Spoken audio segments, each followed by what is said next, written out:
Diretamente do Centro de Conferências da Praça do Templo em Salt Lake City, esta é a Conferência Geral Anual, número 184 de A Igreja de Jesus Cristo dos Santos dos Últimos Dias, com oradores selecionados dentre as autoridades gerais e os líderes gerais da Igreja. E a música para esta sessão será oferecida por um coro combinado do Instituto de Orem, Utah. Esta transmissão é um serviço público fornecido pela Bonneville Distribution. É proibida qualquer reprodução, gravação, transcrição ou outro uso deste programa sem autorização por escrito.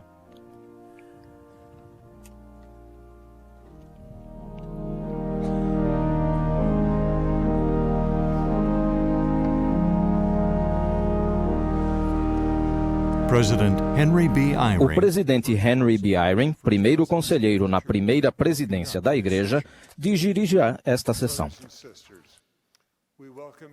Irmãos e irmãs, damos-lhes as boas-vindas à segunda sessão da Conferência Geral Anual número 184 de A Igreja de Jesus Cristo dos Santos dos Últimos Dias.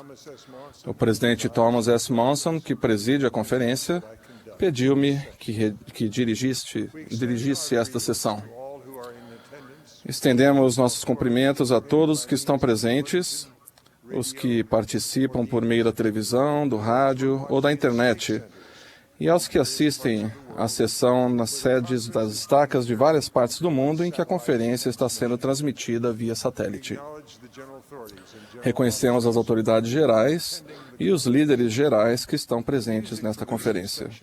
A música para esta sessão será oferecida por um coro combinado do Instituto de Orem, Utah, sob a regência de Ryan Agate, com Bonnie Goodliff e Linda Margits ao órgão. O coro dará início à reunião cantando Glória a Deus, cantai. A oração de abertura será oferecida pelo elder Ian S. Arden, dos 70. Em seguida, o coro cantará No Céu Eu Vivi.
Our Father in heaven, Nosso Pai Celestial, estamos gratos de estar aqui reunidos, em vários lugares no mundo inteiro, para ouvir a verdade. Somos gratos por estarmos aqui com o profeta vivo, o presidente Thomas S. Monson. Nós o amamos e oramos para que o Senhor continue a apoiá-lo. Nós somos gratos pelo privilégio, pela preparação dos oradores e oramos para que eles estejam ponderando e orando em preparação para dar bons frutos, que possamos ser tocados pelo Espírito ao ouvir essas palavras. Pai, nós somos gratos por nosso Salvador, Jesus Cristo, e por sua expiação. Ajuda-nos a segui-lo. Que sejamos bons discípulos de Cristo. Por isso nós oramos e fazemos isso em nome de nosso Salvador, Jesus Cristo. Amém.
Presidente Dieter F. Uchtdorf apresentará agora os líderes gerais e 70 diários da Igreja para o voto de apoio. Ao término dos apoios, Kevin R. Jurgensen, diretor administrativo do Departamento de Auditoria da Igreja, lerá o relatório anual. Ele será seguido pelo irmão Brooke P. Hales, secretário da primeira presidência, que apresentará o relatório estatístico da Igreja referente ao ano de 2013. Presidente Uchtdorf.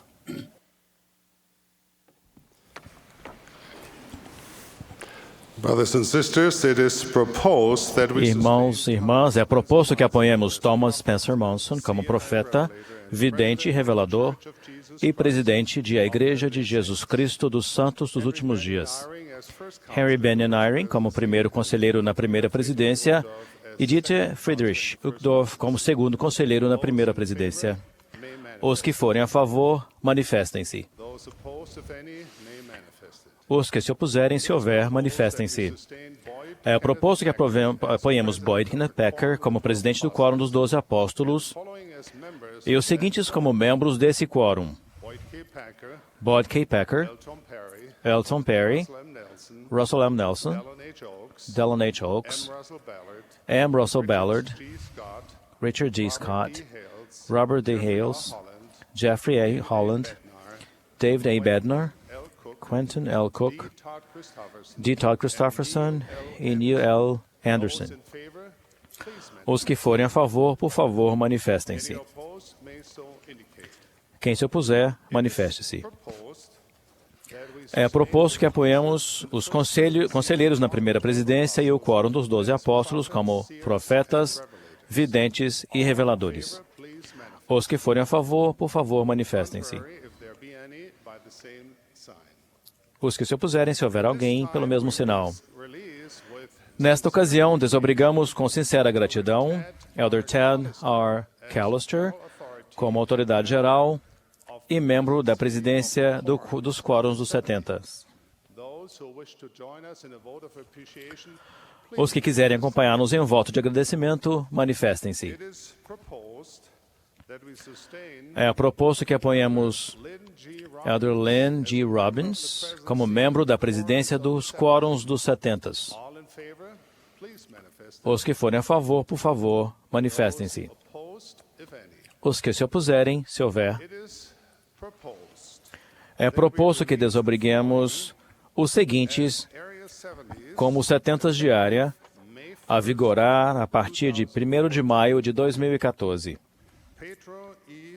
Pedro E. Abularak, Júlio A. Angulo, Victor A. Asconavieta, Duxo B., Juan C. Barros, Colin H. Bricknell, Dennis C. Brimhall, Thomas E. M. Charrington, Kim B. Clark, Wynne R. Dunstop, Rodolfo C. Franco, G. Guilhermo Garcia, Júlio C. Gonzalez, Mauro Junot de Maria, Larry S. Ketcher, David E. Lesue, Paulo C. Loureiro, Stephen J. Lund, Abraham Martinez, Hugo E. Martinez, Sergei N. Mikulin, Christopher B. Monday, Hirofumi Nakatsuka,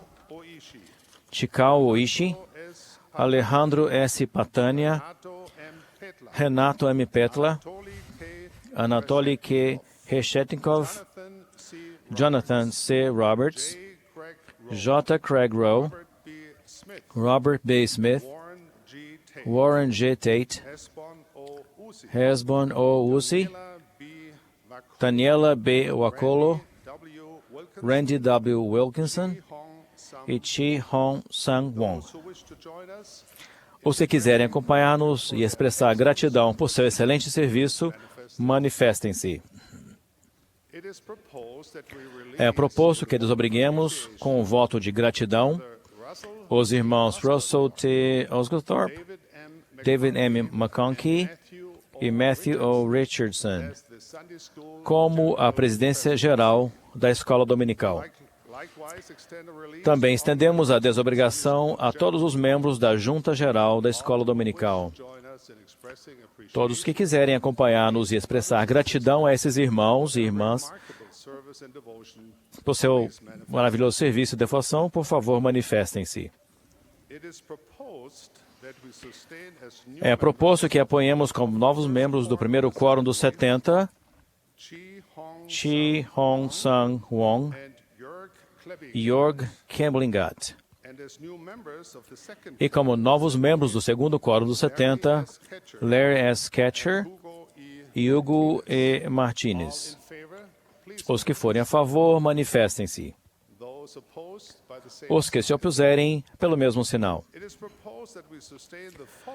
É proposto que apoiamos o seguinte como novos 70 de área: Júlio César Acosta, Blake R. Alden, Alain C. Allard, Taichi Aoba, Carlos F. Arredondo, Vladimir N. Astashkov, Jorge T. Becerra, Michael H. Bourne, Rômulo V. Cabreira, José Cláudio F. Campos, Nicolas Castanheda, Walter Chatora, Foc Quen Zeno Chow, J. Kevin Enns, K. Mark Frost, Maurício G. Gonzaga, Leonard D. Greer, José Izaguirre, Michael R. Jensen,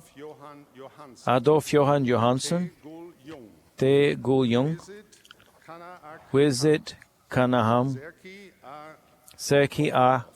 Kovalov, Sérgio Kranoselski, Milan F. Kunks, Brian R. Larson, Geraldo Lima, W. Jean-Pierre Lono, Tassara Makazi, Kombulani Medleci, Dale H. Monk, Eduardo A. Norambuena, Yutaka Onda, Raimundo Pacheco de Pinho, Marco Antônio Reis, Stephen K. Randall, R. Scott Hunia, Alexei V. Samaikin, Edwin A. Sexton, Raul H. Spitali, Carlos Walter Trevinho e Juan A. Urra. Os que forem a favor, manifestem-se. Os que se opuserem, se houver, é proposto que apoiemos Ted R. Callister como presidente-geral da Escola Dominical, com John S. Tanner como primeiro conselheiro e Devin G. Durant como segundo conselheiro. Os que forem a favor, manifestem-se. Os que se opuserem, podem manifestar-se. Observamos que o irmão Tanner e o irmão Callister estão servindo atualmente como presidente de missão e, portanto, não estão presentes aqui no centro de conferências. Eles iniciarão seu serviço oficial na presidência geral da Escola Dominical após sua desobrigação do cargo de presidente de missão em julho de 2014. É proposto que apoiemos as demais autoridades gerais, 70 de área e presidências gerais das auxiliares como presentemente constituídas. Os que forem a favor, manifestem-se. Se alguém se opuser, manifeste-se. Obrigado, irmãos e irmãs, por seu voto de apoio e por sua contínua fé, devoção e orações por nós. Convidamos as recém-chamadas autoridades gerais e líderes gerais a virem à frente e ocuparem seu lugar ao púlpito.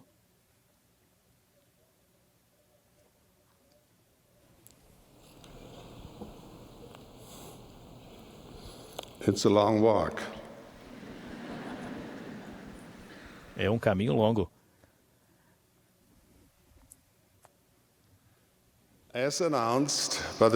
Conforme anunciado, o irmão Jorgensen lerá agora o relatório de auditoria. Ele será seguido pelo irmão Reis, que apresentará o relatório estatístico.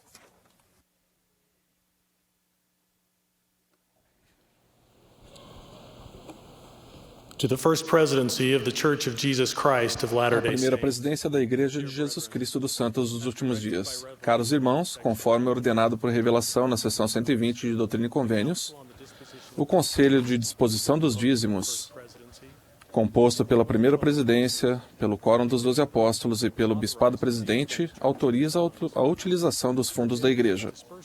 Os departamentos da Igreja fazem uso desses fundos de acordo com os orçamentos, as normas e os procedimentos aprovados. O Departamento de Auditoria da Igreja, que é formado por profissionais credenciados e atua independentemente de todos os outros departamentos da Igreja, tem a responsabilidade de realizar auditorias no intuito de garantir razoável segurança no tocante às contribuições recebidas, às despesas feitas e à proteção dos recursos da Igreja.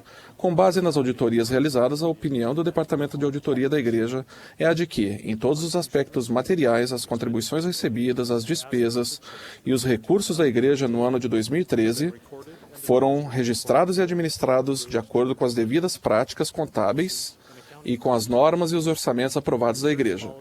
A Igreja segue as práticas ensinadas aos seus membros, de se manter dentro do orçamento, evitar dívidas e economizar para momentos de necessidade. Respeitosamente, Departamento de Auditoria da Igreja, Kevin R. Jergensen, diretor administrativo.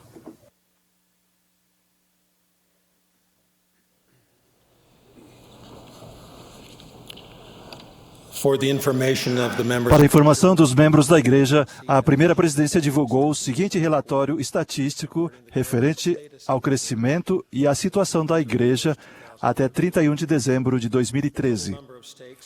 O número total de estacas era 3.050, com 405 missões, 571 distritos e 29.253 alas e ramos.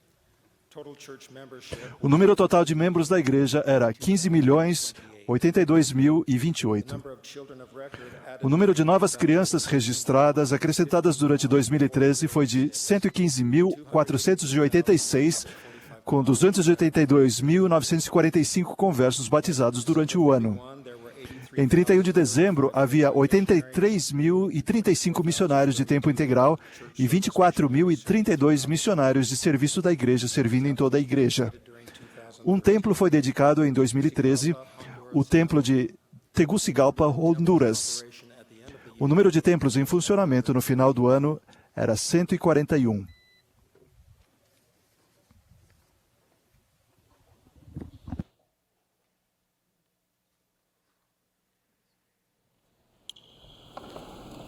We will now be pleased to hear Teremos agora o prazer de ouvir o Elder Russell M. Nelson e o Elder Richard G. Scott, do Quórum dos 12 Apóstolos.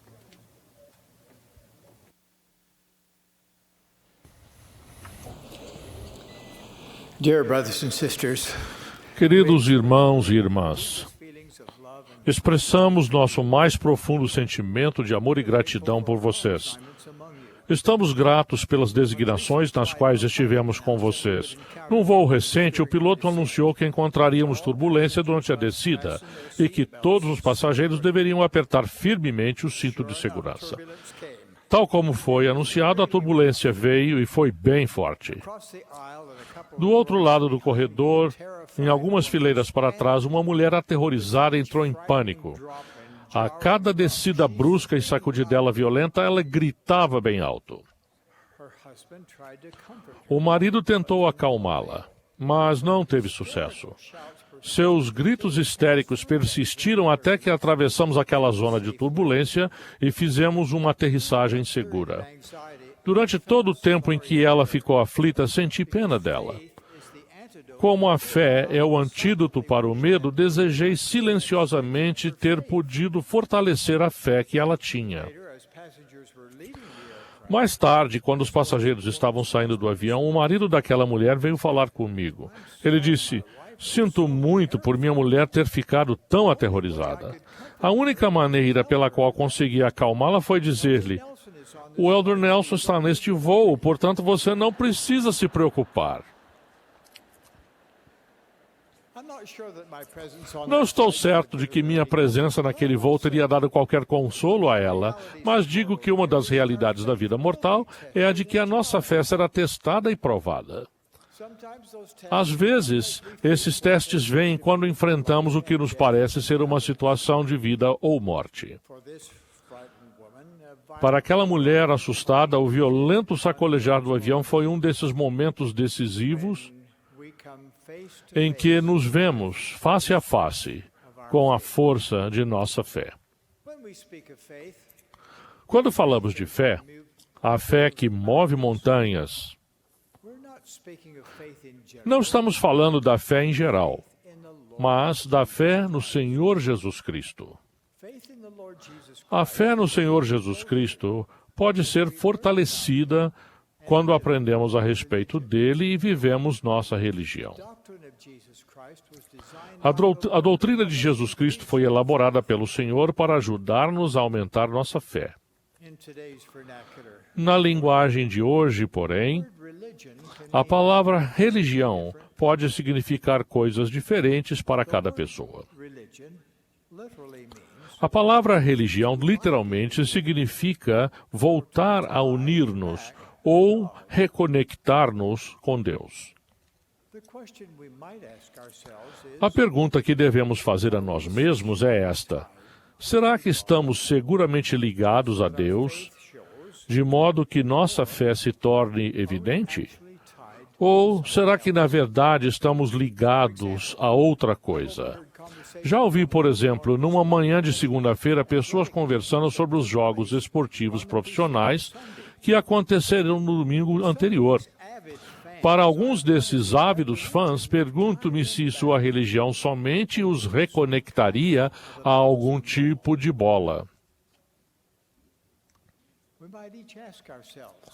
Cada um de nós poderia perguntar a si mesmo: onde está a nossa fé? Será num time? Será numa marca?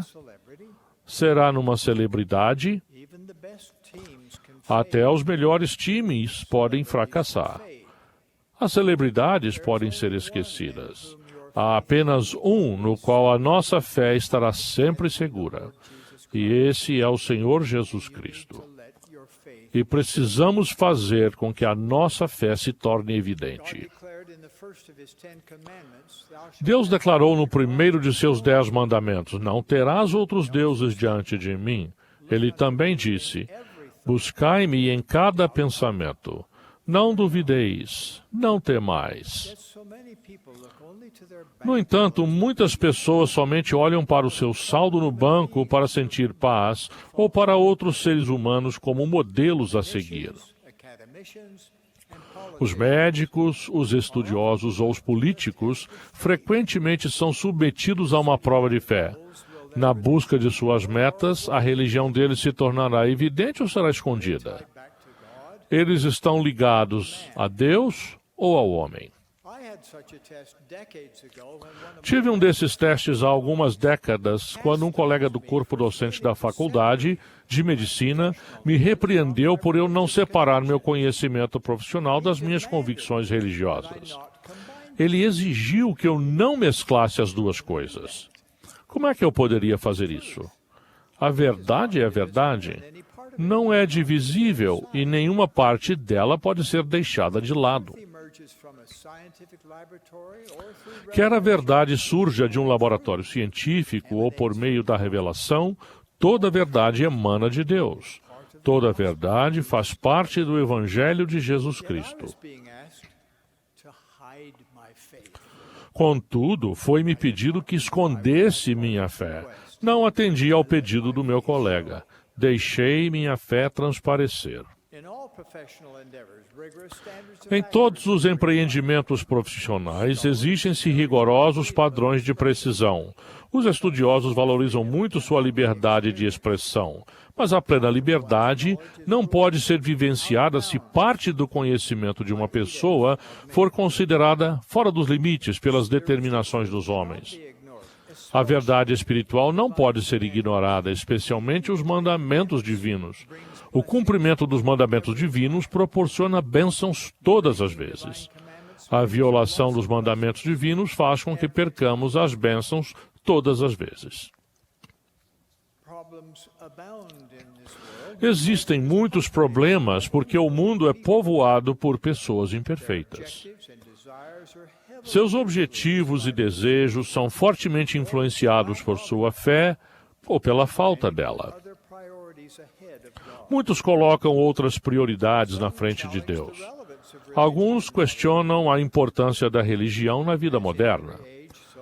Como em todas as épocas, hoje também existem aqueles que ridicularizam ou condenam o livre exercício da religião. Alguns até culpam a religião por vários dos males do mundo. De fato, houve épocas em que foram cometidas atrocidades em nome da religião. Mas o cumprimento da pura religião do Senhor, que consiste no empenho de nos tornar verdadeiros discípulos de Jesus Cristo, é um modo de vida e um compromisso diário que nos vão prover orientação divina. Ao colocar em prática nossa religião, exercemos nossa fé. Fazemos com que a nossa fé transpareça. O Senhor sabia que seus filhos precisariam aprender a encontrá-lo. Ele disse, pois estreita é a porta e apertado o caminho que leva à exaltação, e poucos há que o encontram. As Escrituras fornecem uma das melhores maneiras de encontrarmos e permanecermos no curso. O conhecimento das Escrituras também nos oferece proteção. Por exemplo, ao longo da história, diversas infecções, como a febre pós-parto, ceifaram a vida de muitas mães e bebês inocentes. Mas no Velho Testamento havia princípios corretos para lidar com pacientes infectados, que foram escritos há mais de 3.000 anos. Muitas pessoas pereceram porque a busca de conhecimento do homem deixou de dar ouvidos à palavra do Senhor. Meus queridos irmãos e irmãs, o que está faltando em nossa vida, se estamos aprendendo sempre, sem nunca chegar ao conhecimento da verdade? Podemos adquirir muito conhecimento nas Escrituras e obter inspiração por meio da oração da fé. Isso nos ajuda a tomar decisões diárias, especialmente quando as leis dos homens são criadas e aplicadas. As leis de Deus sempre devem ser o nosso padrão. Ao lidar com questões controversas, devemos, em primeiro lugar, buscar a orientação de Deus. Devemos aplicar todas as Escrituras a nós para nosso proveito e instrução. O perigo nos espreita quando tentamos dividir a nós mesmos com impressões como minha vida particular ou a minha melhor conduta. Se alguém tentar segmentar sua vida em compartimentos separados, jamais se erguerá até a plena estatura de sua integridade pessoal.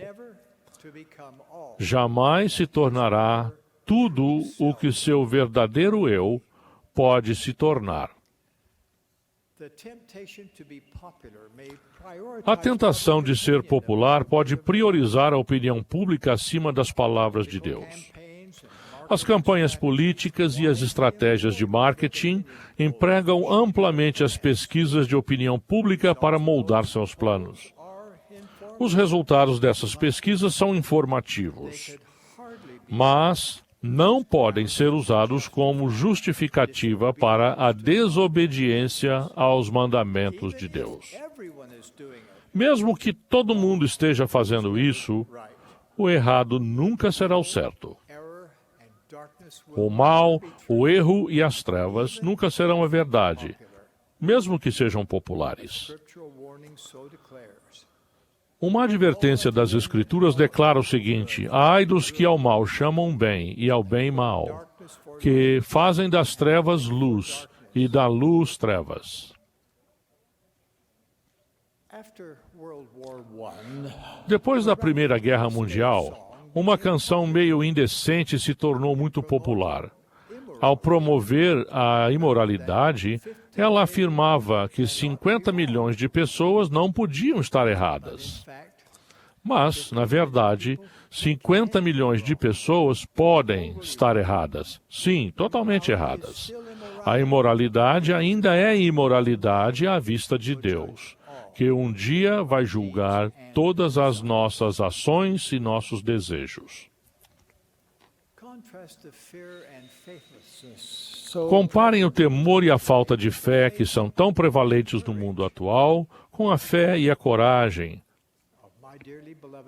da minha querida e amada filha Emily, que hoje vive do outro lado do véu. Quando sua vida mortal estava deixando seu corpo tomado pelo câncer, ela mal conseguia falar. Mas, com um sorriso, ela me disse: Papai, não se preocupe comigo. Sei que tudo ficará bem. A fé que a Emily tinha transpareceu de modo radiante naquele terno momento, bem quando mais precisávamos dela. Aquela bela jovem mãe de 5 filhos tinha plena fé em seu Pai Celestial, no plano dele e no bem-estar eterno de sua família. Estava seguramente ligada a Deus. Era totalmente fiel aos convênios que havia feito com o Senhor e com seu marido. Amava seus filhos, mas estava em paz, apesar de estar prestes a separar-se deles. Tinha fé no futuro dela e no deles também. Porque tinha fé em nosso Pai Celestial e em seu Filho. Em 1986, o presidente Thomas S. Monson afirmou: é claro que enfrentaremos temores, escárnio e oposição. Tenhamos a coragem de contrariar o senso comum, a coragem de defender nossos princípios. A coragem, e não o rebaixamento dos padrões, traz o sorriso da aprovação de Deus. Lembrem-se de que todos os homens têm temores, mas aqueles que enfrentam seus temores com fé também têm coragem. O conselho do presidente Monson é sempre atual.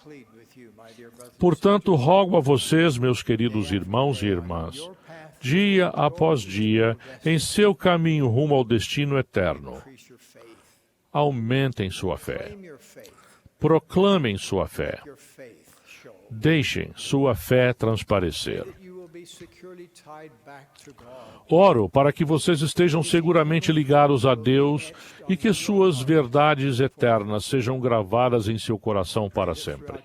E oro para que vocês façam com que sua fé transpareça por toda a vida. Em nome de Jesus Cristo. Amém.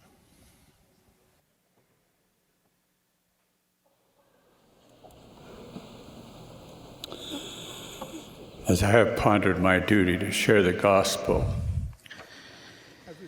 ao ponderar o meu dever de compartilhar o Evangelho, pensei nas pessoas queridas cuja terna influência me ajudou a encontrar o caminho estabelecido por Deus e que me auxiliou em meu progresso espiritual. Em momentos vitais da minha vida, o Pai Celestial me abençoou com alguém que se importou o suficiente comigo para ajudar a guiar minhas escolhas numa direção adequada. Elas seguiram estas palavras do Salvador: porque eu vos dei o exemplo, para que, como eu vos fiz, façais vós também. Quando eu era menino, meu pai não era membro da igreja e minha mãe se tornou menos ativa. Morávamos em Washington, D.C., e os pais da minha mãe moravam a mais de 4.000 quilômetros dali, no estado de Washington. Alguns meses após meu aniversário de 8 anos, a vovó Whittle atravessou o país para visitar-nos. Vovó estava preocupada porque nem eu nem meu irmão mais velho tínhamos sido batizados. Não sei o que ela disse a meus pais sobre essa preocupação, mas sei que numa manhã ela levou meu irmão e eu a um parque e compartilhou conosco seus sentimentos sobre a importância de sermos batizados e de frequentarmos as reuniões da igreja regularmente. Não me lembro dos detalhes específicos do que ela disse, mas suas palavras despertaram algo em meu coração e logo depois meu irmão e eu fomos batizados. A vovó continuou a apoiar-nos. Lembro-me de que toda vez que meu irmão ou eu éramos designados a fazer um discurso na igreja, telefonávamos para ela pedindo sugestões. Em poucos dias, um discurso escrito à mão chegava pelo correio. Após algum tempo, as sugestões dela mudaram para um esboço, exigindo mais empenho de nossa parte. A vovó usava a dose certa de coragem e respeito para ajudar nosso pai a reconhecer a importância de levar-nos de carro para a igreja para que assistíssemos às reuniões. De todas as maneiras adequadas, ela nos ajudava a sentir a necessidade do Evangelho em nossa vida. E o mais importante, sabíamos que vovó nos amava e que ela amava o Evangelho. Ela foi um exemplo maravilhoso. Como sou grato pelo testemunho que ela compartilhou comigo quando eu era bem jovem. A influência dela mudou a direção da minha vida para meu bem-estar eterno. Mais tarde, quando eu estava para me formar na universidade, apaixonei-me por uma bela moça chamada Janine Watkins. Achei que ela estava começando a ter alguns sentimentos profundos por mim também. Certa noite, estávamos conversando sobre o futuro e ela cuidadosamente encaminhou a conversa para uma declaração que mudou minha vida para sempre. Ela disse: "Quando eu me casar, será com um fiel ex-missionário no templo." Eu não tinha pensado muito em fazer uma missão antes disso. Naquela noite, minha motivação para pensar no serviço missionário mudou drasticamente. Fui para casa e não conseguia pensar em outra coisa. Fiquei acordado a noite inteira. Eu estava completamente distraído em meus estudos no dia seguinte. Após muitas orações, tomei a decisão de falar com o bispo e começar a preencher meus papéis para a missão. Janine nunca me pediu que servisse uma missão para ela. Ela me amou o suficiente para compartilhar comigo suas convicções e depois me deu a oportunidade de escolher a direção de minha própria vida. Ambos servimos missão e mais tarde fomos selados no templo. A coragem e o comprometimento de Janine com sua fé fizeram toda a diferença em nossa vida em comum. Tenho certeza de que não teríamos a felicidade que desfrutamos sem a sua forte fé no princípio de servir ao Senhor em primeiro lugar. Ela é um exemplo maravilhoso e justo. Tanto vovó Whittle quanto a Janine me amaram o suficiente para compartilhar comigo suas convicções de que as ordenanças do Evangelho e o serviço ao Pai Celestial abençoariam minha vida. Nenhuma delas me forçou ou me fez sentir mal sobre a pessoa que eu era. Simplesmente me amaram e amaram o Pai Celestial. As duas sabiam que ele poderia fazer mais com minha vida do que eu próprio conseguiria. Cada uma delas me ajudou de maneira amorosa a encontrar o caminho para uma felicidade maior. Como é que cada um de nós se torna uma influência assim tão significativa? Precisamos assegurar-nos de amar sinceramente aqueles que queremos ajudar em retidão, para que possam começar a desenvolver confiança no amor de Deus. Para muitas pessoas no mundo, a primeira dificuldade para aceitar o Evangelho é desenvolver fé em um Pai Celestial que as ama perfeitamente. É mais fácil desenvolver essa fé quando temos amigos ou familiares que nos amam de modo semelhante. Dar-lhes confiança em seu amor pode ajudá-los a desenvolver fé no amor de Deus. Então, por meio do seu amor, de uma comunicação atenciosa, a vida deles será abençoada quando você compartilhar as lições que aprendeu, as experiências que teve e os princípios que seguiu para encontrar a solução para seus próprios problemas. Mostre sincero interesse pelo bem-estar deles. Depois, compartilhe seu testemunho do Evangelho de Jesus Cristo. Você pode oferecer uma ajuda alicerçada em princípios e na doutrina. Incentive seus entes queridos a buscar a compreensão daquilo que o Senhor deseja que eles façam. Um modo de realizar isso é fazer perguntas que os incentivem a pensar e depois dar-lhes tempo suficiente. Podem ser horas, dias, meses ou mais, para que ponderem e busquem as respostas por eles mesmos. Você pode ter que ajudá-los a aprender a orar e a reconhecer as respostas para suas orações. Ajude-os a saber que as Escrituras são uma fonte vital para o recebimento e o reconhecimento dessas respostas. Dessa maneira, você vai ajudá-los a preparar-se para futuras oportunidades e desafios. O propósito de Deus é levar a efeito a imortalidade e vida eterna do homem. Isso é fundamental em tudo que fazemos. Às vezes, ficamos tão envolvidos com as coisas que consideramos fascinantes ou tão consumidos pelas responsabilidades do mundo que perdemos de vista o objetivo de Deus.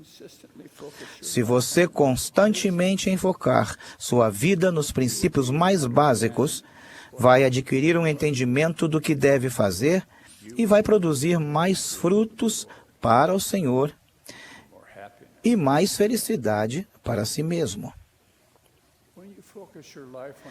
Ao enfocar sua vida nos princípios básicos do plano de salvação, você se concentra melhor no empenho de compartilhar o que sabe, porque compreende a importância eterna das ordenanças do Evangelho.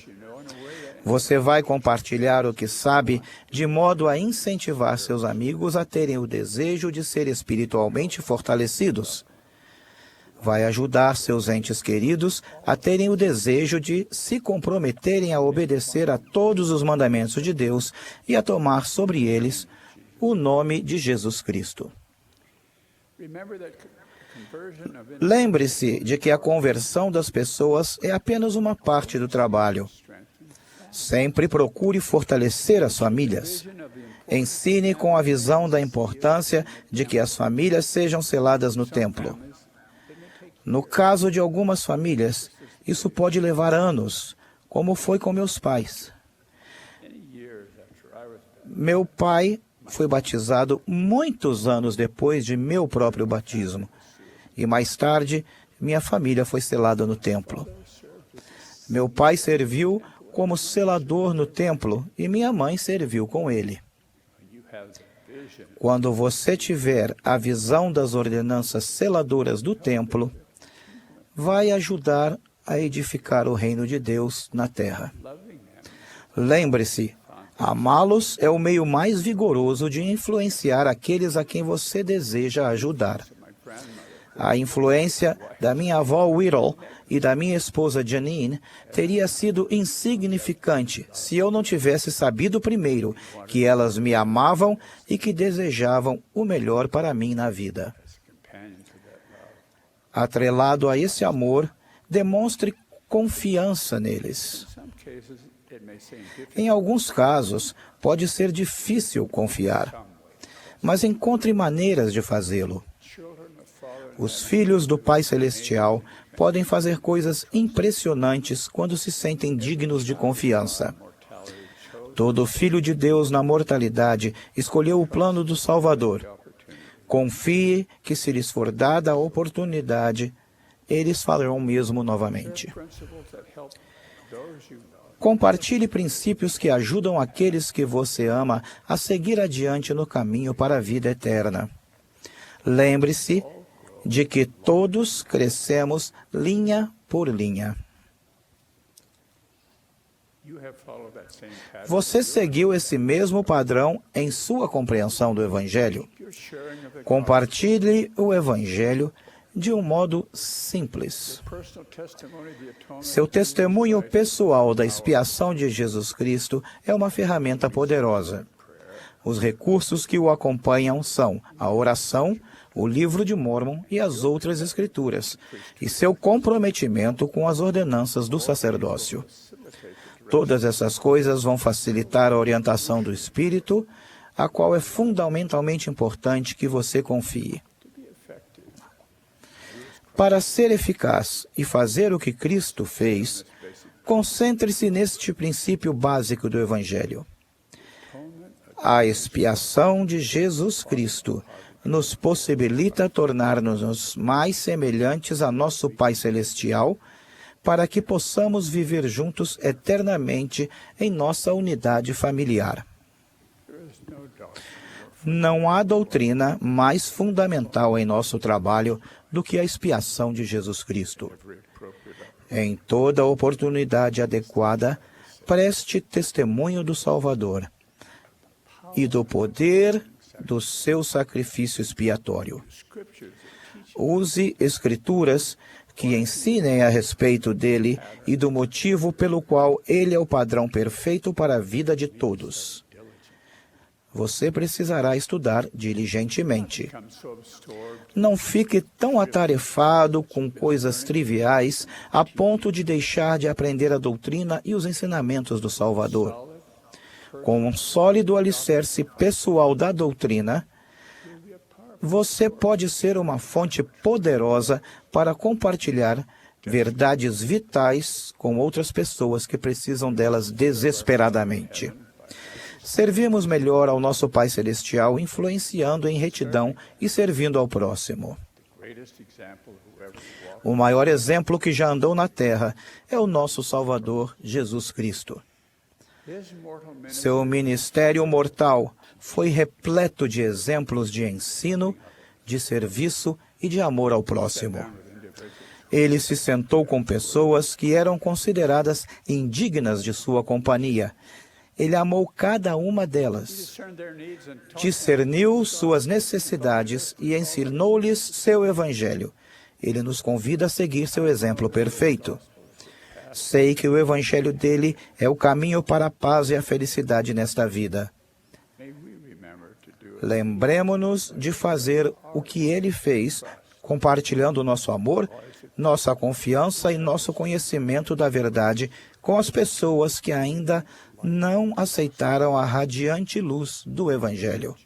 Em nome de Jesus Cristo. Amém.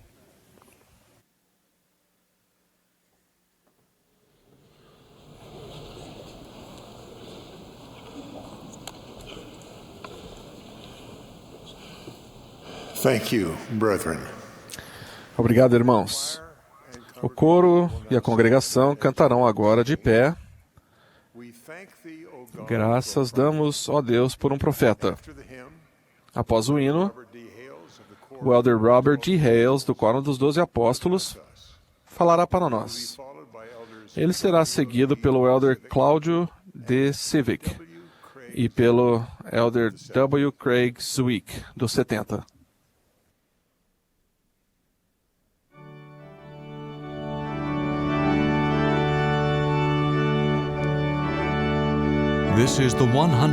Esta é a Conferência Geral Anual número 184 de A Igreja de Jesus Cristo dos Santos dos Últimos Dias.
Brothers and sisters, of all Irmãos e irmãs, de todas as lições que aprendemos com a vida do Salvador, nenhuma é mais clara e poderosa do que a lição de obediência. No conselho pré-mortal do céu, Lúcifer se rebelou contra o plano do Pai Celestial. Aqueles que seguiram Lúcifer encerraram seu progresso eterno. Tomem cuidado a quem você segue. Não estou me ouvindo. Então Jesus expressou o seu compromisso de obedecer, dizendo: Pai, faça-se a tua vontade e seja a tua a glória para sempre. Ao longo de seu ministério, ele sofreu tentações, mas não lhes deu atenção. De fato, aprendeu obediência por aquilo que padeceu.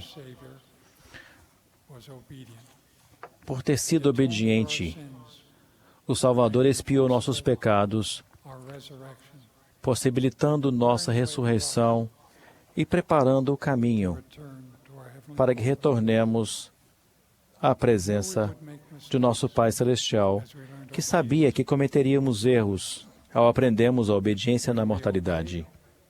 Quando obedecemos, aceitamos seu sacrifício, porque cremos que por meio da expiação de Cristo, toda a humanidade pode ser salva por obediência às leis e ordenanças do Evangelho.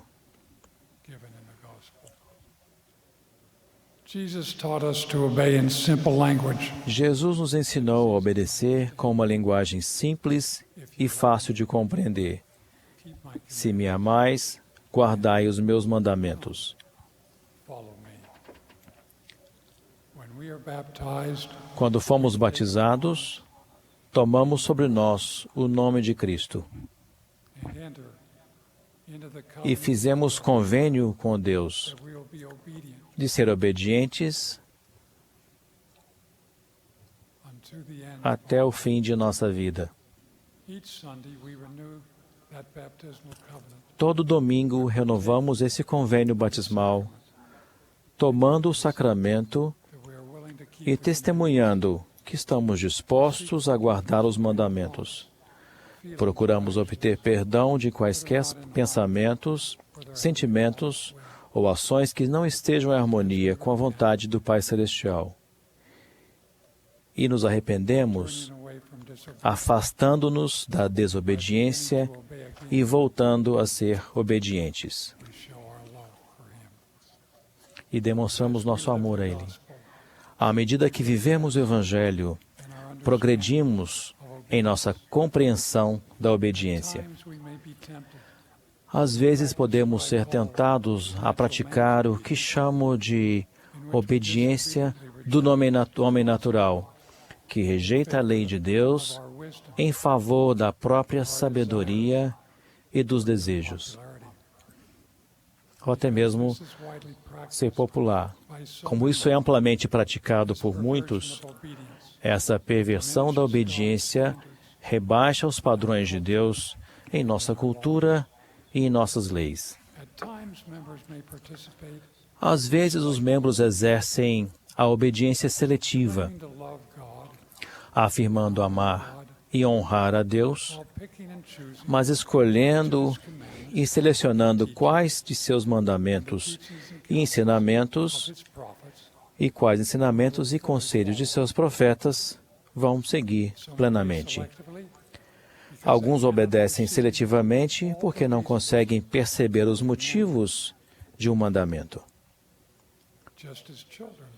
Assim como os filhos nem sempre sabem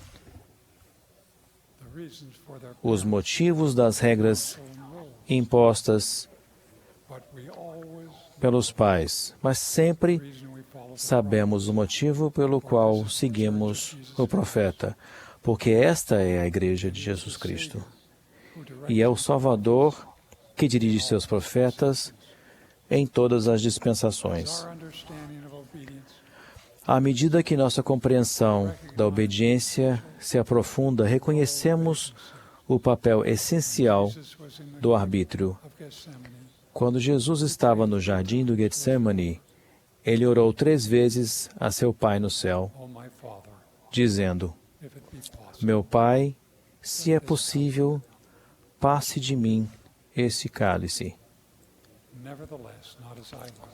Todavia, não seja como eu quero, mas como tu queres. Deus não passou por cima do arbítrio do Salvador, mas misericordiosamente enviou um anjo para fortalecer seu Filho amado.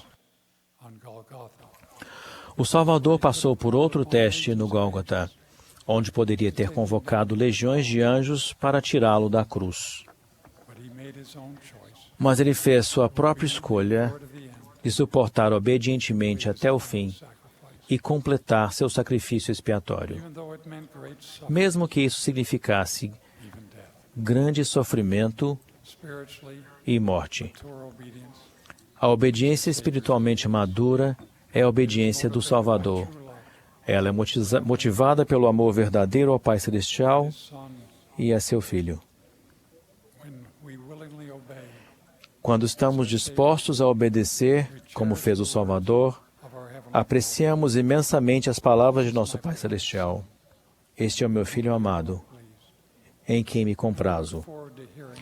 E ansiamos por ouvir, quando estivermos na presença de nosso Pai Celestial: Bem está, servo bom e fiel. Entra no gozo do teu Senhor. A decisão de usar nosso arbítrio para obedecer significa fazer o bem e esperar os efeitos. Exige autodomínio e gera confiança, felicidade eterna e um sentimento de realização para nós e, pelo exemplo, para as pessoas ao nosso redor. E sempre inclui o profundo compromisso pessoal de apoiar os líderes do sacerdócio e de seguir seus ensinamentos e conselhos. Ao decidirmos se vamos obedecer ou não, sempre é útil lembrar as consequências de nossas escolhas. Será que Lúcifer e seus seguidores compreendiam as consequências de sua decisão de rejeitar o plano do Pai Celestial? Se compreendiam, por que fizeram essa escolha terrível? Bem poderíamos fazer a nós mesmos uma pergunta semelhante: por que alguém entre nós escolheria ser desobediente se conhecemos as consequências eternas do pecado? As Escrituras nos fornecem uma resposta.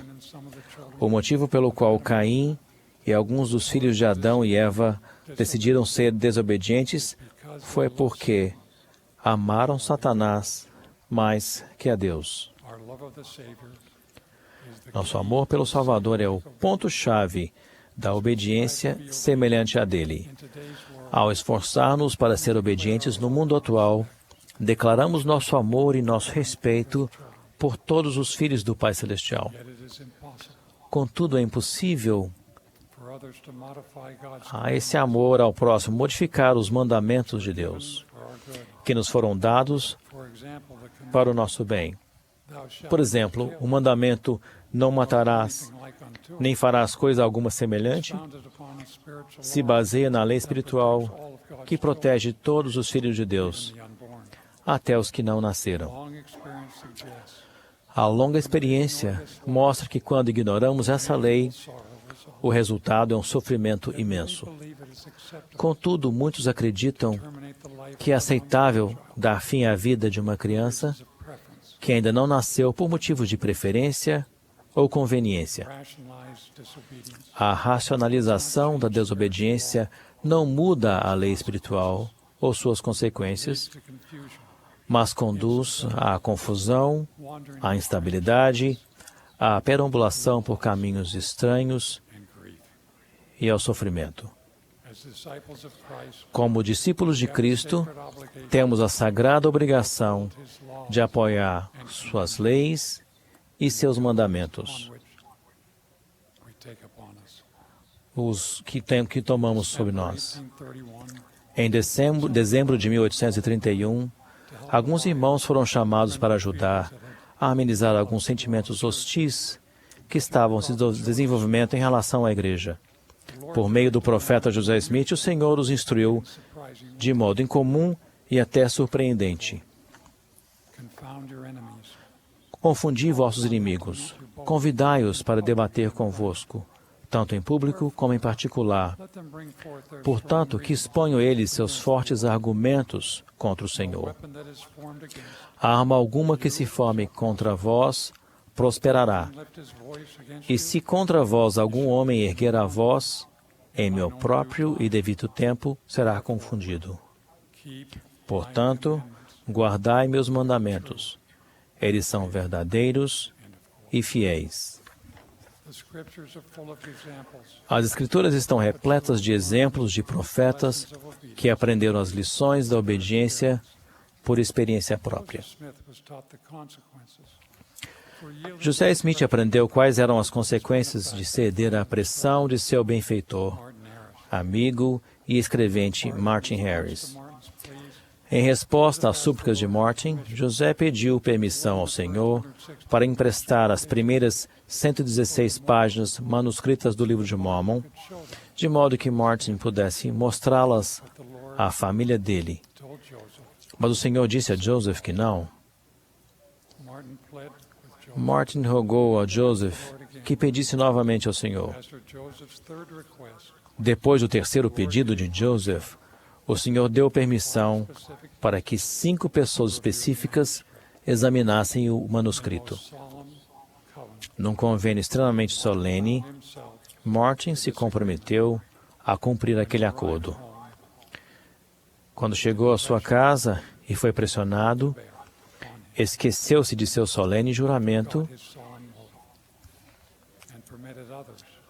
e permitiu que outras pessoas vissem o manuscrito. Como resultado disso, por meio de um estratagema, o manuscrito foi tirado de suas mãos. Como consequência, Joseph foi repreendido pelo Senhor, sendo-lhe negada a permissão de continuar a traduzir o Livro de Mormon. Joseph sofreu e se arrependeu de sua transgressão por ceder à pressão de outras pessoas. Depois de um tempo, foi permitido a Joseph que retomasse seu trabalho de tradução. Joseph aprendeu uma lição valiosa de obediência que lhe foi útil pelo restante de sua vida. O profeta Moisés nos deixou outro exemplo. Quando Moisés obedientemente se casou com uma mulher etíope, Miriam e Arão falaram contra ele. Mas o Senhor os repreendeu, dizendo: boca a boca falo com Moisés. O Senhor usou esse incidente para ensinar os membros da igreja de nossa dispensação. Em 1830, Hiram Page afirmou receber revelação para a igreja. O Senhor o corrigiu e ensinou aos santos o seguinte: tu serás obediente às coisas que eu der a Joseph, tal como Arão, porque ele as recebe como Moisés. A obediência resulta em bênçãos. E quando recebemos uma bênção de Deus, é por obediência à lei na qual ela se baseia.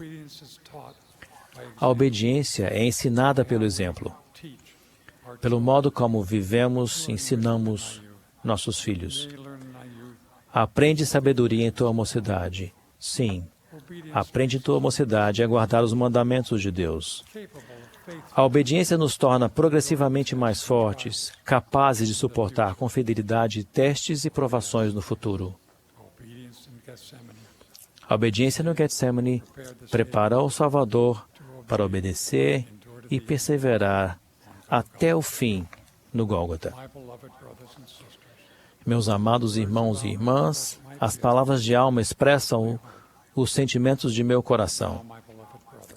E agora, meus amados irmãos, eu vos disse estas coisas a fim de despertar em vós o senso de vosso dever para com Deus, para que andeis irrepreensivelmente perante Ele.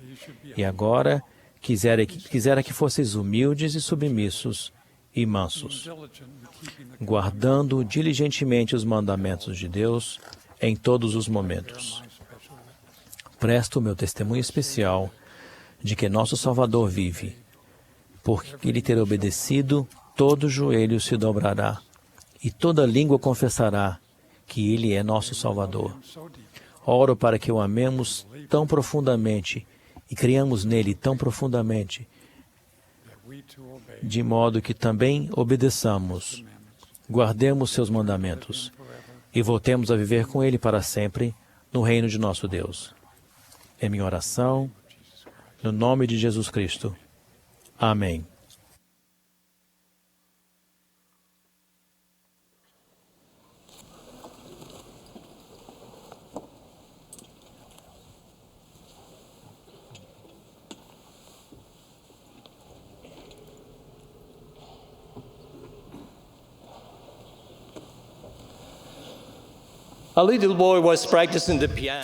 Um menininho estava praticando piano e um vendedor, ao vê-lo pela janela, perguntou: "Sua mãe está em casa?" Ao que a criança respondeu: "O que você acha?" Nossos 5 queridos filhos tocam piano, graças à motivação de minha mulher. Quando o professor chegava à nossa casa, nosso filho Adrian corria e se escondia para não ter aula. Mas um dia, uma coisa maravilhosa aconteceu. Ele começou a gostar muito de música, de modo que continuou a praticar por conta própria. Se pudéssemos chegar a esse ponto em nosso processo de conversão, seria maravilhoso. Seria ótimo termos no coração o profundo desejo de guardar os mandamentos, sem que ninguém nos lembrasse constantemente, e a firme convicção de que, se seguirmos o caminho certo, teremos as bênçãos prometidas nas Escrituras. Há vários anos, visitei o Parque Nacional dos Arcos com minha mulher, minha filha Evelyn e uma amiga da família. Um dos arcos mais famosos daquele parque se chama Arco Delicado. Decidimos caminhar uns 2 quilômetros montanha acima para chegar ao arco. Começamos a trilha com grande entusiasmo, mas depois de caminhar um pouco, elas precisaram descansar. Como eu estava com muita vontade de chegar, decidi prosseguir sozinho. Sem prestar muita atenção à trilha a percorrer, segui um homem que ia à minha frente e que parecia mover-se com muita certeza. O caminho foi ficando cada vez mais difícil e tive que pular de pedra em pedra. Devido à dificuldade, tive certeza de que as mulheres do meu grupo jamais conseguiriam. De repente, vi o arco delicado, mas para minha grande surpresa, percebi que estava numa área inacessível para mim. Com grande frustração, decidi voltar. Esperei impacientemente até nos reunirmos novamente. A primeira pergunta que fiz foi: "Vocês chegaram ao arco delicado?" Elas me disseram alegremente que sim. Explicaram que seguiram os sinais que indicavam o caminho e, com muito cuidado e esforço, chegaram ao destino. Infelizmente, eu havia tomado o caminho errado.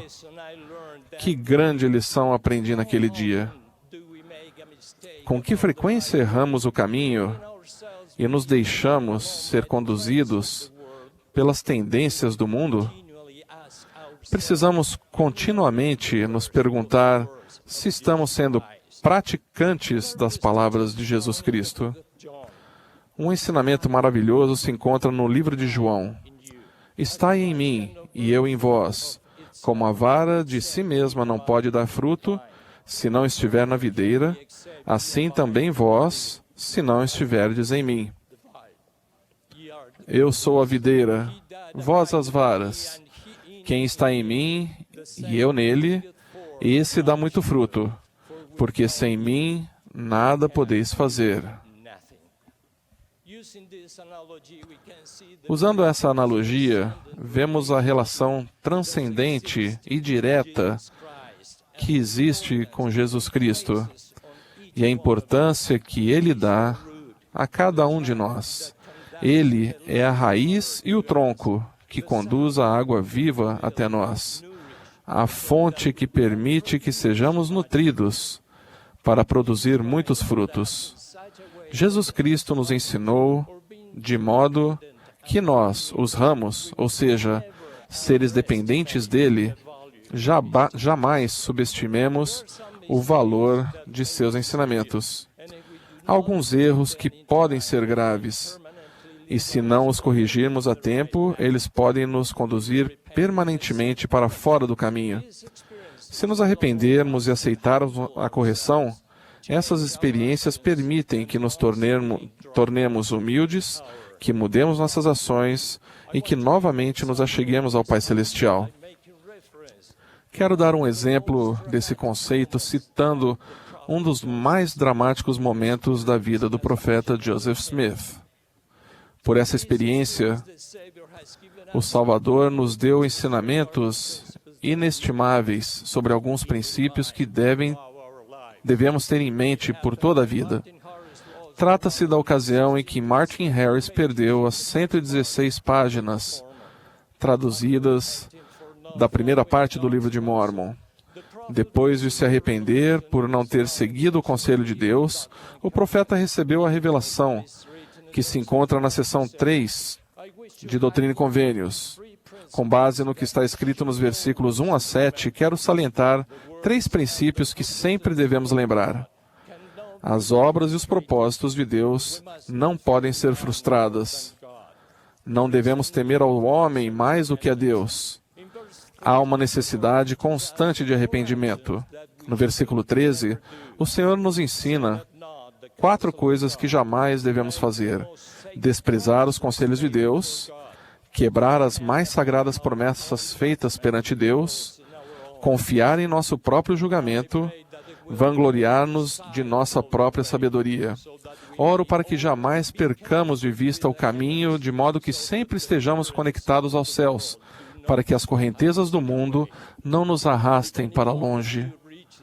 Se alguns de vocês chegarem ao ponto de abandonar o caminho do Senhor, em qualquer ponto do percurso, com grande remorso, sentirão a amargura de ter desprezado os conselhos de Deus, de ter quebrado as mais sagradas promessas feitas perante Deus, de ter confiado em seu próprio julgamento, ou de ter se vangloriado de sua própria sabedoria. Se for esse o caso, exorto que se arrependam e voltem ao caminho certo. Certa vez, um neto ligou ao avô para lhe desejar feliz aniversário. Perguntou quantos anos ele tinha. O avô disse que tinha chegado aos 70 anos.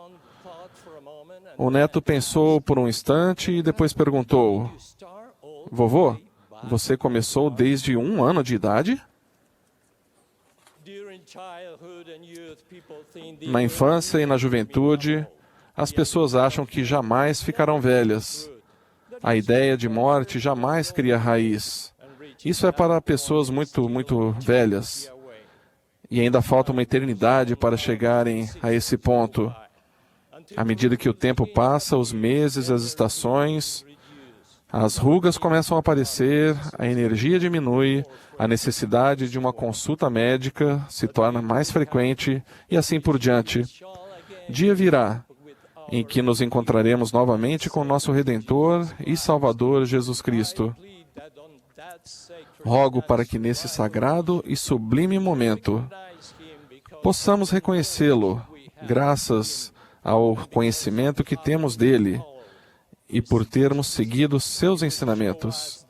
Ele nos mostrará as marcas em suas mãos e em seus pés, e finalmente nos abraçaremos, chorando de alegria por termos seguido seu caminho.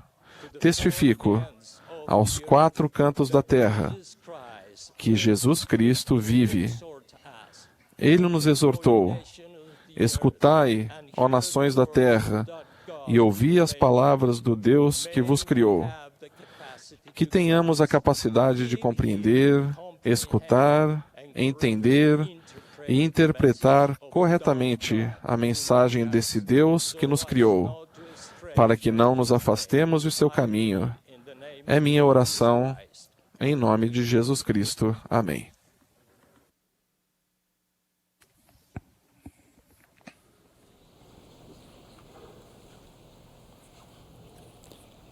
With you, I join in a warm welcome to these newly sustained brethren. Juntamente com vocês, me junto para dar as boas-vindas a esses novos irmãos que foram chamados, e especialmente o Elder Collister, e o nosso amor por ele é muito grande. Há 41 anos subi na boleia de um caminhão de 18 eixos com minha linda esposa Jen e nosso filhinho bebê Scotty. Iríamos transportar uma pesada carga de material de construção cruzando vários estados. Naqueles dias não havia restrições de cintos de segurança ou cadeirinhas de bebê nos veículos. Minha mulher levava nosso precioso filho no colo. O comentário dela: estamos realmente bem acima do chão. Devia ter me dado uma dica do receio que ela estava sentindo. Ao descermos pelo histórico desfiladeiro de Donner Pass, um trecho bem íngreme da rodovia, a cabine do caminhão súbita e inesperadamente se encheu de espessa fumaça. Era difícil ver e mal conseguíamos respirar. Com uma carga pesada, os freios sozinhos não são suficientes para diminuir rapidamente a velocidade. Usando o freio motor e reduzindo a marcha, fiz uma tentativa frenética de parar o caminhão. Quando eu estava desviando para o acostamento, mas antes de parar completamente, minha mulher abriu a porta da cabine e pulou para fora com o bebê nos braços. Fiquei olhando os dois rolarem pelo chão, sem nada poder fazer. Assim que pude frear o caminhão, pulei para fora da cabine enfumaçada. Com a adrenalina a mil, corri pelo meio das rochas e do mato e os envolvi nos braços. Os antebraços e os cotovelos de Jen estavam machucados e sangrando, mas felizmente, tanto ela quanto o nosso filho estavam respirando. Apertei-os num forte abraço enquanto a poeira baixava ali à beira da estrada. Quando meu batimento cardíaco normalizou e recuperei o fôlego, gritei: "O que você acha que estava fazendo? Não sabe que isso é perigoso? Vocês poderiam ter morrido." Ela olhou para mim com lágrimas escorrendo pelo rosto sujo de fuligem e disse algo que me varou o coração e ainda soa em meus ouvidos. Eu estava apenas tentando salvar o nosso filho. Naquele momento, dei-me conta de que ela achou que o motor tinha pegado fogo e ficou com medo de que o caminhão explodisse e fôssemos morrer. Eu, porém, sabia que era uma falha elétrica perigosa, mas não fatal. Olhei para minha preciosa esposa, acariciando delicadamente a cabeça de nosso filhinho, e me perguntei que tipo de mulher faria algo tão corajoso e tão completamente irracional.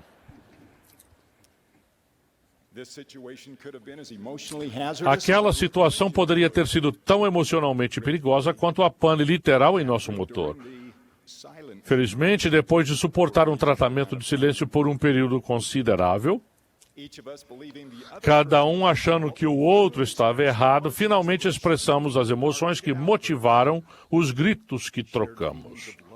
Os sentimentos compartilhados de amor e de temor pela segurança um de outro impediram que o incidente perigoso se tornasse fatal para o nosso precioso casamento.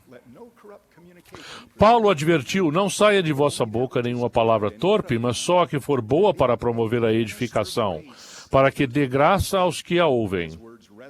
Suas palavras ressoam com uma pureza segura. O que a expressão palavra torpe significa para vocês? Todos nós, periodicamente, vivenciamos sentimentos carregados de raiva, a nossa própria e a de outros. Já vimos a raiva incontida ser expressa em locais públicos.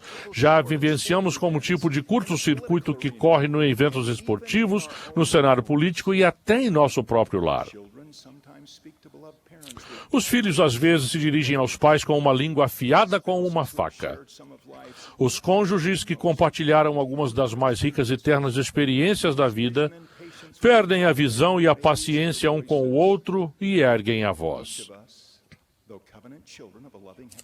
Todos nós, embora sejamos filhos de convênio de um amoroso Pai Celestial, já sentimos remorso por termos pulado de cabeça do alto da cadeira elevada de um julgamento equivocado. Falamos usando palavras hostis antes de entendermos o ponto de vista da outra pessoa. Todos tivemos a oportunidade de aprender como as palavras destrutivas podem fazer uma situação perigosa tornar-se fatal. Uma carta recente da primeira presidência expressou isso claramente. O Evangelho de Jesus Cristo nos ensina a amar e a tratar todas as pessoas com bondade e civilidade, mesmo quando discordamos. Que lembrete magistral de que podemos e devemos participar de um contínuo diálogo cortês, especialmente quando vemos o mundo de uma perspectiva diferente. Em Provérbios, Salomão aconselha: a resposta branda desvia o furor, mas a palavra dura suscita a ira. Uma resposta branda consiste em uma resposta racional, palavras disciplinadas provenientes de um coração humilde. Isso não significa que jamais falamos diretamente ou que toleramos distorções da verdade doutrinária. As palavras firmes nas informações podem ser brandas em espírito. O livro de Mórmon contém um exemplo tocante de linguagem clara também no contexto de um desentendimento conjugal. Os filhos de Saria e Elei haviam sido enviados de volta a Jerusalém para buscar as placas de latão e não tinham retornado. Saria acreditava que seus filhos estavam em perigo, ela estava cheia de raiva e precisava culpar alguém. Ouçam a história do ponto de vista de seu filho Nefe.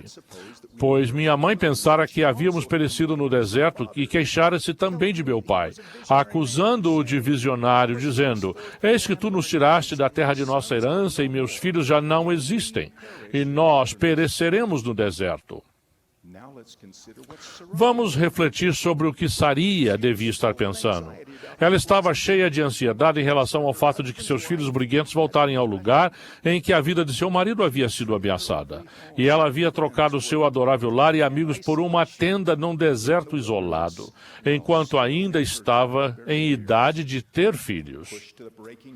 Pressionada até o limite de seus temores, parece-nos que Saria pulou heroicamente, mas talvez não racionalmente, do alto de um caminhão em alta velocidade, numa tentativa de proteger sua família.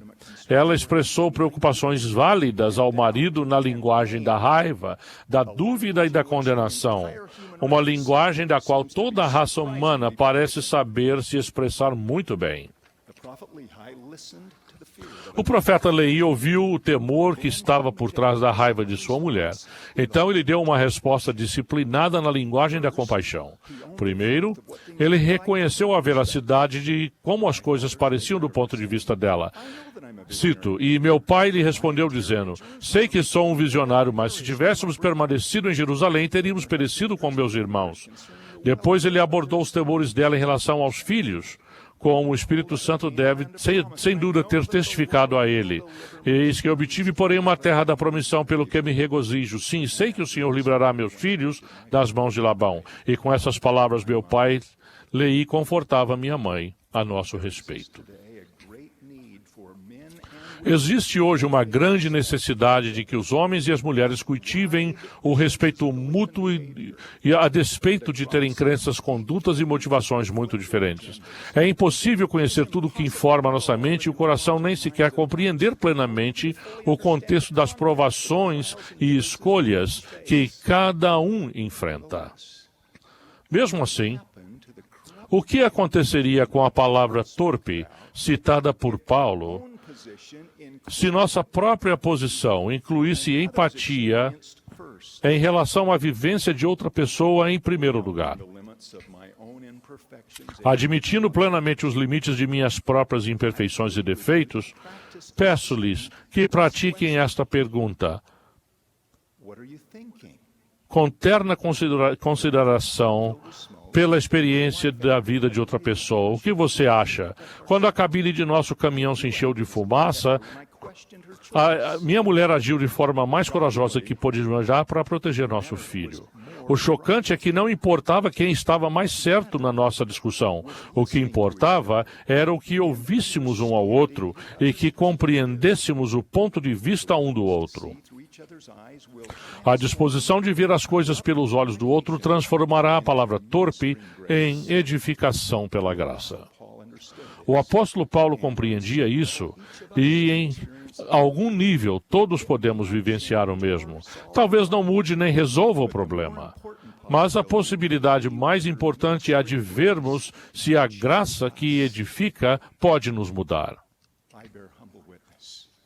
Presto humilde testemunho de que podemos edificar pela graça, por meio da linguagem compassiva, quando o dom cultivado do Espírito Santo varar-nos o coração com empatia pelos sentimentos e pelo contexto de outras pessoas. Isso permite que transformemos situações perigosas em lugares santos. Testifico de um Salvador amoroso que olhou para o nosso coração e que se importa com o que estamos pensando. Em nome de Jesus Cristo. Amém.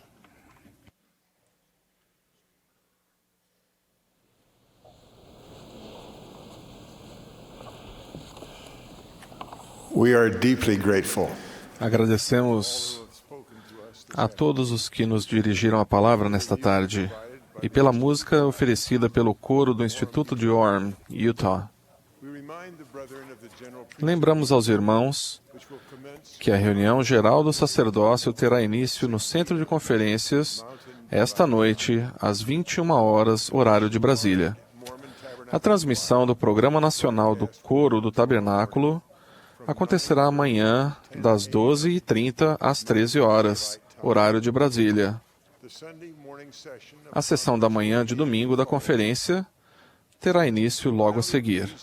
Teremos agora o prazer de ouvir o elder Quentin L. Cook, do Quórum dos 12 Apóstolos, que será nosso último orador. Após seu discurso, o coro encerrará a reunião cantando o hino No Monte a Bandeira. A oração de encerramento será então proferida pela irmã Linda K. Burton, presidente-geral da Sociedade de Socorro.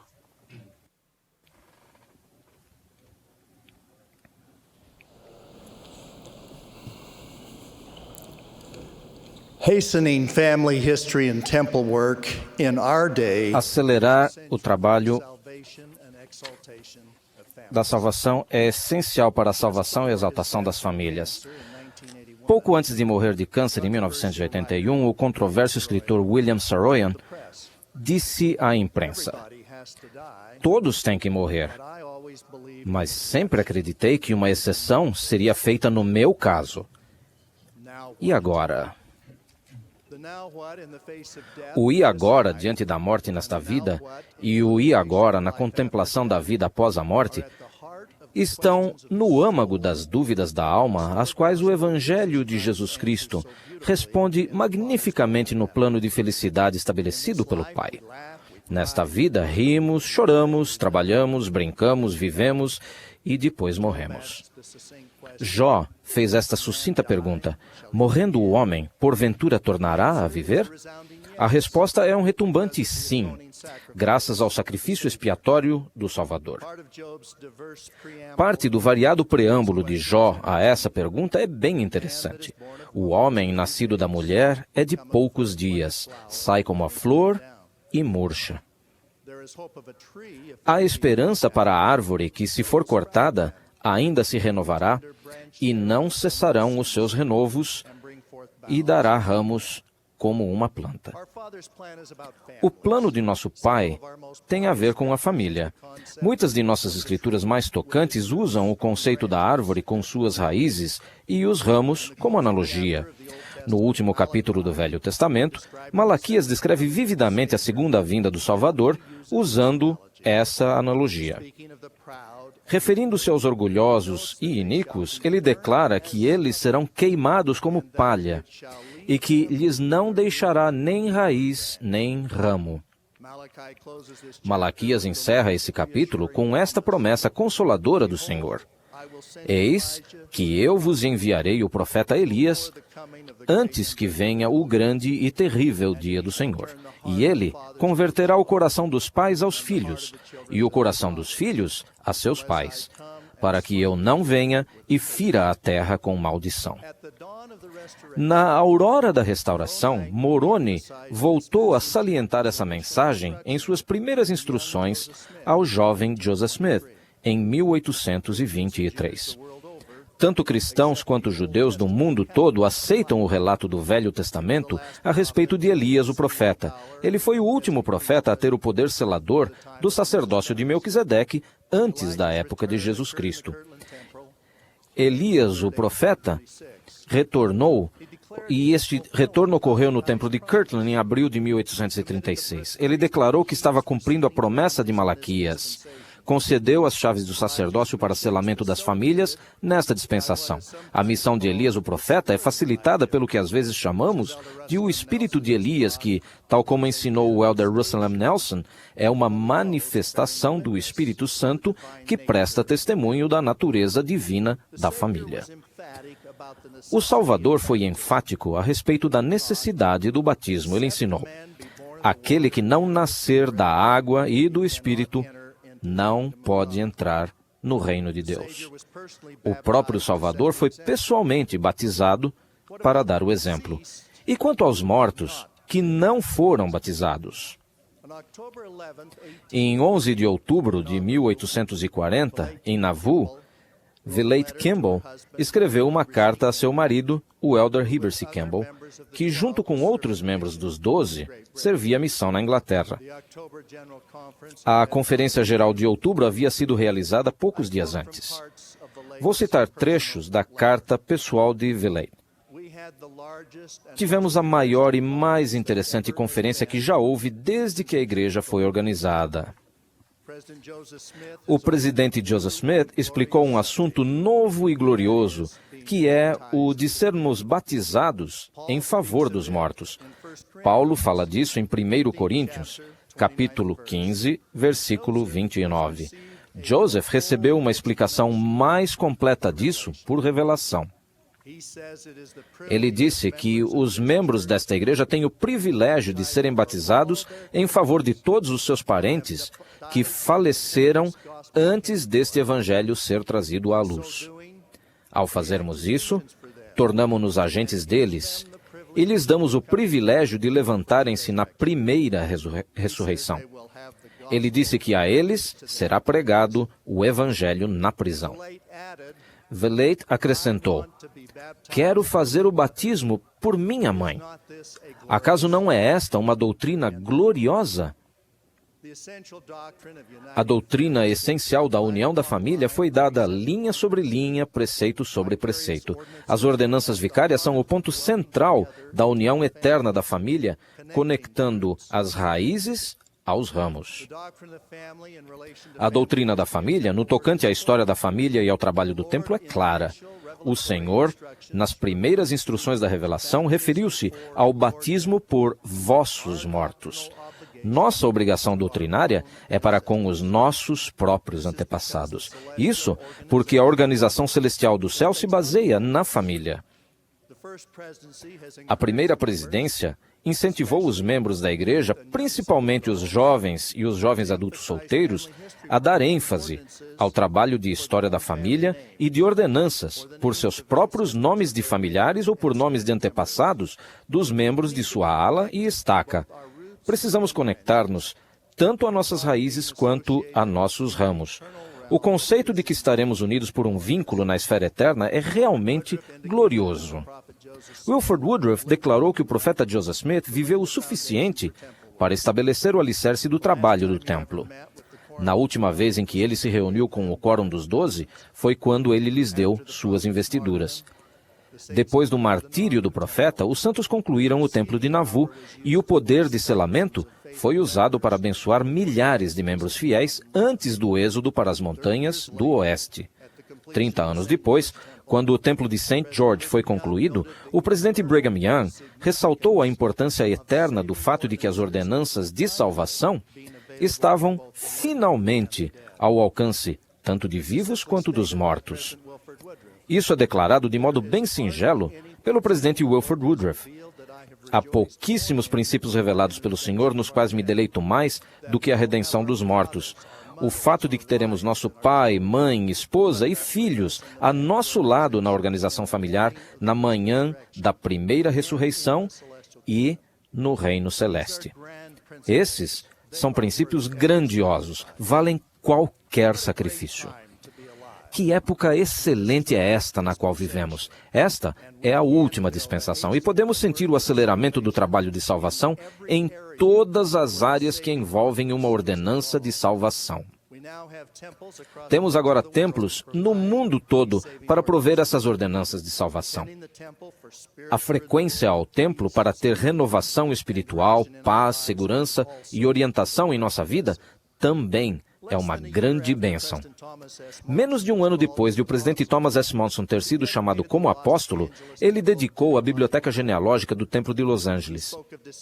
Ele falou dos antepassados falecidos que aguardam o dia em que faremos a pesquisa necessária para abrir o caminho e em que também iremos à casa de Deus realizar esse trabalho que eles não podem realizar. Quando o então Elder Monson proferiu essas palavras dedicatórias em 20 de junho de 1964, havia apenas 12 templos em funcionamento. Durante o período em que o presidente Monson vem servindo nos conselhos seniores da igreja, 130 de nossos 142 templos em funcionamento tiveram sua dedicação inicial. É simplesmente um milagre ver o aceleramento do trabalho de salvação em nossos dias. Mais 28 templos foram anunciados e se encontram em vários estágios de construção. 85% dos membros da igreja residem atualmente num raio de 320 quilômetros de um templo. A tecnologia da história da família também avançou drasticamente. O presidente Howard W. Hunter declarou em março de 1995: "Começamos a usar a tecnologia da informação para acelerar o trabalho sagrado de prover ordenanças para os mortos."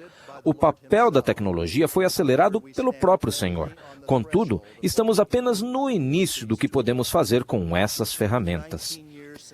Nos 19 anos que se passaram desde aquela declaração profética, a evolução da tecnologia foi quase inacreditável. Uma mãe de 36 anos com filhos pequenos recentemente exclamou para mim: "Imagine só, passamos das leitoras de microfilmes dos centros especializados de história da família para a mesa da minha cozinha, fazendo história da família num computador depois que meus filhos finalmente vão dormir." Irmãos e irmãs, os centros de história da família agora ficam dentro de casa. O trabalho do Templo e da História da Família não se refere somente a nós. Pensem naqueles que estão do outro lado do véu, aguardando as ordenanças de salvação que os libertarão do cativeiro da prisão espiritual. Define-se prisão como estado de confinamento ou cativeiro. Os que se encontram em cativeiro podem estar fazendo a pergunta de William Saroyan: "E agora?" Uma irmã fiel compartilhou uma experiência espiritual que teve no templo de Salt Lake. Enquanto estava na sala de confirmação, após uma ordenança de confirmação vicária ter sido proferida, ela ouviu: "E o prisioneiro será agora libertado." Ela sentiu um grande senso de urgência por aqueles que aguardam seu trabalho batismal e de confirmação. Ao voltar para casa, pesquisou as escrituras procurando a frase que tinha ouvido. Encontrou a declaração de Joseph Smith na seção 128 de Doutrina e Convênios: "Regozije-se, vosso coração, e muito se alegre. Prorrompa a terra em canto, entoem os mortos, hinos de eterno louvor ao Rei Emanuel, que estabeleceu, antes da fundação do mundo, aquilo que nos permitiria redimi-los de sua prisão, pois os prisioneiros serão libertados." Irmãos e irmãs, o que precisamos fazer? O conselho do profeta Joseph foi o de que apresentemos no templo os registros de nossos mortos que sejam dignos de toda aceitação. A liderança da igreja conclamou a nova geração a liderar o caminho no uso da tecnologia para vivenciar o espírito de Elias, pesquisar seus antepassados e realizar as ordenanças do templo para eles. Grande parte do pesado trabalho de acelerar o trabalho de salvação, tanto para os vivos quanto para os mortos, será feito por vocês, jovens. Se os jovens de cada ala não apenas forem ao templo e fizerem batismos pelos mortos, mas também trabalharem com sua família e com outros membros da ala para fornecer nomes de familiares para o trabalho de ordenanças que realizam, tanto eles quanto a igreja serão grandemente abençoados. Não subestimem a influência que os falecidos podem ter para auxiliar seu empenho e a alegria de encontrar-se no final com as pessoas a quem vocês prestaram serviço. A bênção de importância eterna de unir sua própria família está quase além da sua compreensão. Dentre os membros da igreja no mundo todo, 51% dos adultos não têm atualmente ambos os pais na seção Árvore Familiar do site Family Search da igreja na internet. 65% dos adultos não têm todos os 4 avós cadastrados. Lembrem-se, sem nossas raízes e nossos ramos, não podemos ser salvos. Os membros da igreja precisam obter e enviar essas informações de vital importância. Por fim, temos a doutrina, os templos e a tecnologia para que as famílias realizem esse glorioso trabalho de salvação. Sugiro um modo pelo qual isso pode ser feito. As famílias poderiam realizar uma reunião da árvore familiar. Isso deve ser algo realizado várias vezes. Todos devem trazer as histórias da família, os relatos e as fotos que tiverem, inclusive objetos e pertences preciosos de avós e pais. Nossos jovens ficam entusiasmados em conhecer a vida dos familiares, de onde vieram e como viveram. Muitos voltaram o coração aos pais. Eles adoram as histórias e as fotos e têm conhecimento tecnológico para escanear e enviar essas histórias e fotos para a árvore familiar e conectar documentos originais a antepassados, a fim de preservar essas coisas para sempre. Evidentemente, o objetivo principal é determinar quais ordenanças ainda precisam ser feitas e fazer designações do trabalho essencial do templo. O livreto Minha Família pode ser utilizado para ajudar a registrar informações, histórias e fotos da família que podem ser enviadas para a árvore familiar. O comprometimento e a expectativa da família devem estar no topo de nossas prioridades para proteger nosso destino divino. Para aqueles que procuram um uso mais proveitoso do Dia do Senhor para a família como um todo, o aceleramento desse trabalho é um terreno fértil. Uma mãe conta, radiante, que seu filho de 17 anos liga ao computador depois da igreja nos domingos para fazer o trabalho de história da família e que seu filho de 10 anos adora ouvir as histórias e ver as fotografias de seus antepassados. Isso tem abençoado toda a sua família, fazendo-os sentir o espírito de Elias. Nossas preciosas raízes e nossos ramos precisam ser nutridos. Jesus Cristo deu a vida em expiação vicária. Ele solucionou a dúvida final levantada por Jó. Venceu a morte para toda a humanidade, algo que não poderíamos fazer por nós mesmos. Portanto, podemos, porém, realizar ordenanças vicárias e realmente nos tornar salvadores no Monte Sião para a nossa própria família, a fim de que nós, junto com eles, possamos ser exaltados e também salvos. Presto testemunho do sacrifício expiatório do Salvador e da certeza do plano do Pai para nós e para a nossa família. Em nome de Jesus Cristo. Amém.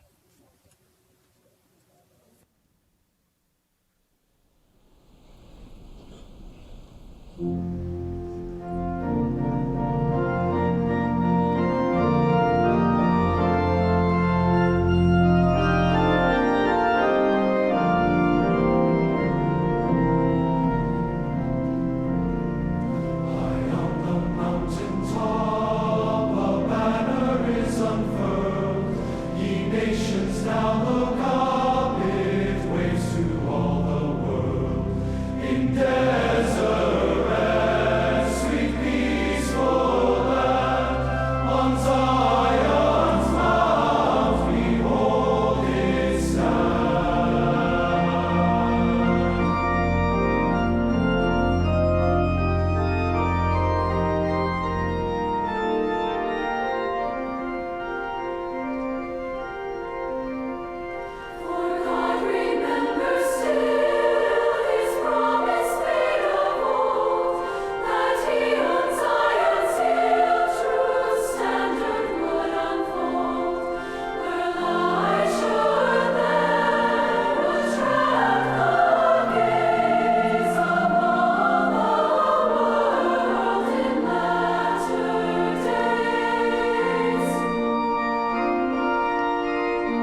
Nosso amado Pai que estás nos céus, nos alegramos pelo privilégio e pela bênção de estarmos unidos como uma grande família, sob a direção de nosso amado profeta e seus conselheiros, que são profetas, videntes e reveladores.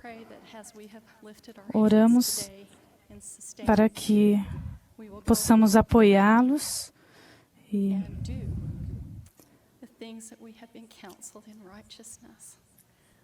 que possam ser guiados em retidão e possamos nos regozijar pelo teu amado Filho e pelo sacrifício expiatório e pela obediência e amor que teve por nós, pelo seu plano perfeito. Somos abençoados em nome de Jesus Cristo. Amém.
Esta foi a transmissão da Conferência Geral Anual número 184 de A Igreja de Jesus Cristo dos Santos dos Últimos Dias. Os oradores foram selecionados dentre as autoridades gerais e os líderes gerais da igreja. A música foi oferecida por um coro combinado do Instituto de Orem, Utah.